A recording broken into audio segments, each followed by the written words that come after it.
The 10 words that I found in this table are assessment, quiz, authentic, monitoring, portfolio, formative, checklist, grade, differentiated, and evaluation.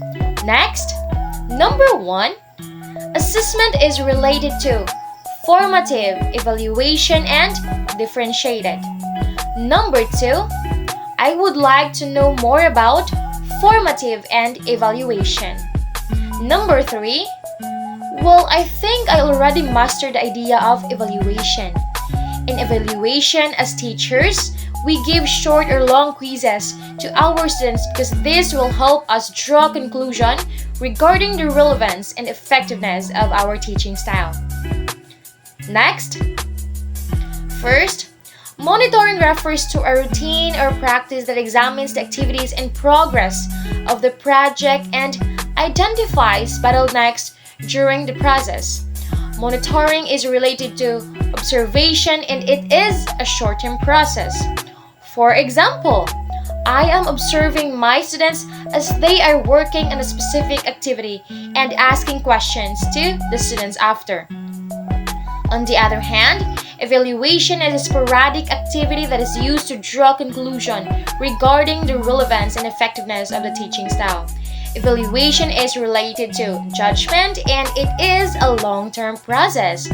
For example, I will give my students long quizzes after a long-term discussion.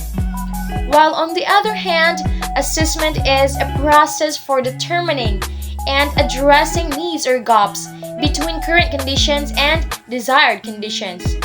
For example, I will give my students an exam for them to answer, and I will provide valuable feedback to my students through giving them grades. Through these remarks to my students, I will know whether my students have understood or not. Number 2, well, assessment strategies should be aligned with the differentiated instruction approach in multigrade classes because it adapts and diversify your teaching style to fit each student, regardless of their abilities. In a classroom that offers differentiated instruction, assessment is essential. Why? Because the results of assessments guide a teacher's judgment and assist her in selecting instructional strategies that will support all students as they strive to achieve competence and learning objectives. Number 3, well, in a multi-read class, monitoring can be done effectively through keeping an eye or to give an extra focus and attention on one of them on a different day each week. You might consider asking the students open-ended questions to assess their mastery of a particular concept. And you try to modify your lecture and deal with any problems or misunderstandings as soon as you know them. In assessment, teachers should try to avoid long queues at their desk of children waiting for work to be marked. These children are wasting a good time. They quickly get bored and become restless. It's useful for you to have other activities ready for them to carry with their own. This allows you to call one child at a time to your desk.